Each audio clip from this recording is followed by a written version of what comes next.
Éclairage. La question à ne pas poser. Fuyez, pauvre fou! Et la question est la suivante, je rappelle les règles du jeu. D'abord, une rapide réponse oui, non, je ne sais pas.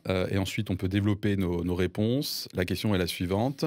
Si on installe un centre de mise en quarantaine à côté de mon domicile, comment je réagis? C'est parti, une réponse rapide. Je ne peux pas dire oui ou non. Bernard, oui Comment ou non à la question. Comment est-ce que je réagis? Oui, ça me fait quelque chose, ça me fait rien, bien sûr. Moi, ça me fait rien. Ça me fait rien. Bernard, ça me fait rien. Ok, merci. Anita? Eh bien, après m'être bien informé sur la question, j'ai envie de dire, ça ne me fait rien. Après m'être informé, ça me fait rien. Ok, une petite nuance par rapport à Bernard qui fonce tête baissée comme d'habitude. Hein, ok, plein d'humanisme. Tu demandes une réponse rapide, elle est synthétique et rapide. Pardon, je tords ta pensée, c'est Mais vrai. non, et pas Marc, qui avec un air réfléchi, Oui, va... parce que...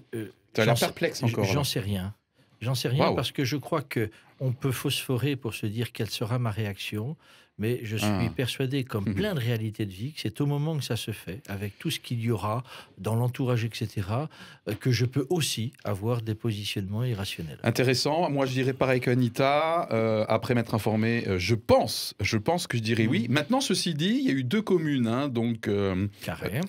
Voilà. Et comment, pardon? Aix, Carry-le-Rouet. Je ne me souvenais plus, Carry-le-Rouet et Aix-en-Provence, même si c'est à 10 km du centre-ville d'Aix-en-Provence, qui est quand même généré de la part du voisinage. Hein, donc, cette question n'est pas théorique. Et effectivement, je me pose quand même la question avec Marc. C'est facile ici, au micro, de dire, pour moi, je parle, hein, après réflexion, je pense que ça ne me poserait aucun problème, parce que la raison montre qu'il n'y a aucun danger, d'accord? Mais je me demande quand même, c'est vrai, ouais. Mais La grande difficulté, parce que bien sûr, ça crée de la peur, la grande difficulté d'un virus, c'est qu'il ne se voit pas. Et que dans le fait qu'il ne se voit pas, on n'est pas en capacité de dire « Ah, je suis assez fort pour lutter contre ». Cette prétention de pouvoir dire je vais pouvoir résorber, ben là je ne l'ai pas. Et ça crée inévitablement un sentiment donc de non-maîtrise. Ok, qu'est-ce qui peut, Anita? Moi, je trouve normal la réaction de ces habitants. Dans un premier temps, c'est le premier centre de rapatriement en France. Ouais. Ils apprennent ça. Voilà, il y a une inquiétude. La maire d'Aix a appris ça par la presse. Voilà, donc il y a une inquiétude qui me semble tout à fait légitime. Ok, et en premier lieu en tout cas. En premier lieu, ça me semble légitime. Ensuite, quand on donne des explications sur les précautions prises, aussi bien pour les personnes qui sont dans le centre de rapatriement... Qui ne peuvent pas sortir. Qui ne peuvent pas sortir. Il y a des flics devant. La sécurité autour. Dans ce cas-là, ça ne peut que rassurer. Tu rentres pas non plus. C'est ça, on ne rentre pas, on ne sort pas comme ça. Voilà. Bon, Bernard. Ma réaction tout à l'heure était synthétique, rapide et voilà. Moi, je reviens à ce que je disais tout à l'heure. D'une certaine manière, on est confronté aujourd'hui à cette problématique de se retrouver avec des choses que l'on veut traiter, mais pas au fond de son jardin. C'est valable pour beaucoup de sujets. Hein. J'y viens, juste je fais le parallèle. Ouais.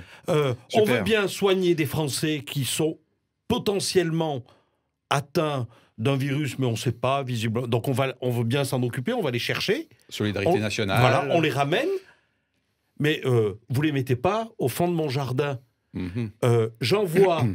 moi, Bernard, non pas moi, mais l'État français, la France, envoie des containers de plastique en Asie pour qu'ils soient soi-disant recyclés là-bas. L'Asie commence à nous les renvoyer en disant stop, arrêtez.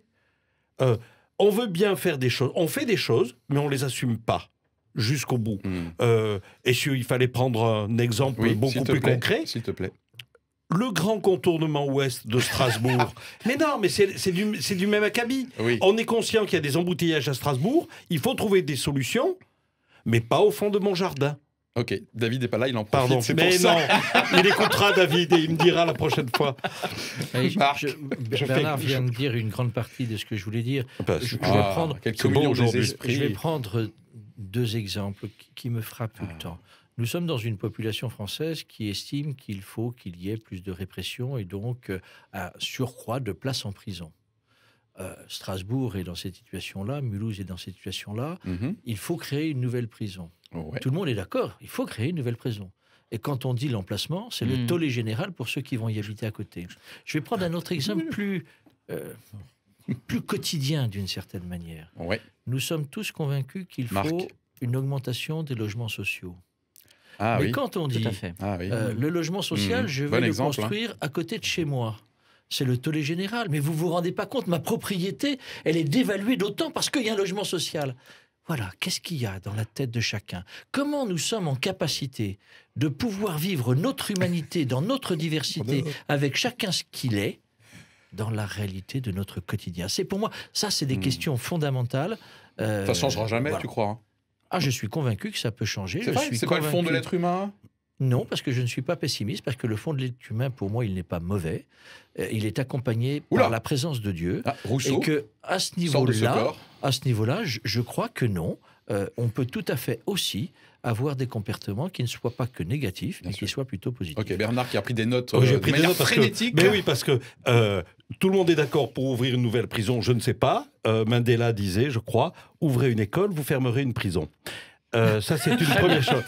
Première chose. La deuxième chose, par rapport à ce que l'on peut être amené à faire ou à ne pas faire, la loi française impose que toutes les communes disposent d'une aire de passage pour les tziganes. Tout à fait. Combien de communes en France aujourd'hui ne respectent pas cela? Troisième exemple, je suis très heureux de pouvoir prendre le TGV et aller voir mes enfants qui sont dans le sud de la France. C'est pas des amis, ce sont mes enfants. D'accord. Petit clin d'œil. Ceux qui écoutent régulièrement.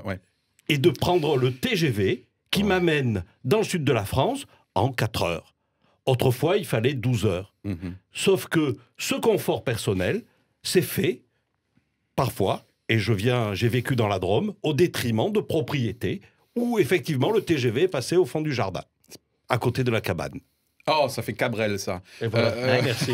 À quelques jours des municipales, c'est important parce que c'est toujours, et dans des choix municipaux de responsabilité communale, c'est de se dire il y a quelqu'un qui est sérieux ici. Où est l'intérêt public, l'intérêt de la majorité, de quasiment tous, par rapport à l'intérêt individuel et privé. Et ça, c'est toujours des questions de tension importantes qui sont jamais simples à résoudre et puis qui peuvent permettre d'évoluer parce que il y a aussi beaucoup d'exemples qui disent on a créé et on a réussi à trouver un équilibre de vie assez rapidement quelques mois après. Donc tout n'est pas négatif. On peut dépasser la crainte du départ, on peut dépasser la peur, parce qu'on peut être en capacité de construire les maillons qui aident à vivre ensemble. Bernard, juste un petit clin d'œil. C'est juste un petit clin d'œil. Je lance Jésus revient. C'est juste un petit clin d'œil.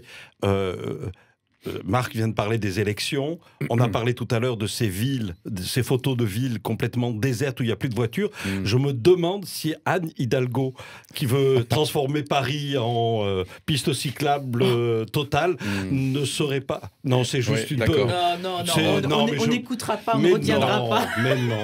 Anne, c'est ma copine en plus. On ne touche pas. Je n'ai rien dit. Moi, je me disais, en voyant les photos, quand même, quel plaisir, demain, de pouvoir utiliser toutes ces routes-là d'une autre manière que dans l'enfermement de nos voitures. Alors moi, je pensais simplement à l'usage de ces photos, en me disant c'est des rares fois où on verra ces villes en entier sans personnes et sans voitures. Et sans fog. Et voilà, sans nuage de pollution. Et un autre élément, on a bien évoqué, c'est la question de la nouveauté, en fait, qui naturellement parfois fait peur à tout être humain, quelle que soit cette nouveauté, et en même temps cette grande capacité d'adaptation qu'a l'être humain, qui est capable d'intégrer dans sa vie, dans son comportement, n'importe quelle difficulté. C'est comme ça que, heureusement ou malheureusement, nous pouvons vivre parfois dans des conditions extrêmes, l'être humain en capacité de s'adapter. J'aimerais parler aussi d'un autre élément avant la question suivante. C'est la communauté scientifique. C'est aussi un comportement, entre guillemets, de réaction. Alors, à mon sens, il y a quand même des choses, moi, que je trouve absolument extraordinaires. Moi, je suis toujours épatée par les experts. Alors, il y a bien sûr différentes motivations, mais quand on sait que d'un point de vue au niveau mondial, on a des laboratoires qui travaillent. Une course en ce moment de folie. Une vraie course, qui cherche le remède. Alors, certes, il peut y avoir l'aspect économique, on ne va pas se tromper, mais en même temps, je pense qu'il y a un véritable intérêt pour des scientifiques qui se disent, mais mince, là, il y a quelque chose, il faut qu'on arrive à trouver le truc pour le combattre. Et je pense que là, on a aussi le bon côté de l'esprit du génie humain. C'est incroyable, on est vraiment dans le même esprit. C'est exactement par ça que je voulais introduire la dernière partie. Éclairage, plein phare et contre-jour. Regard croisé sur l'actualité. Jésus revient.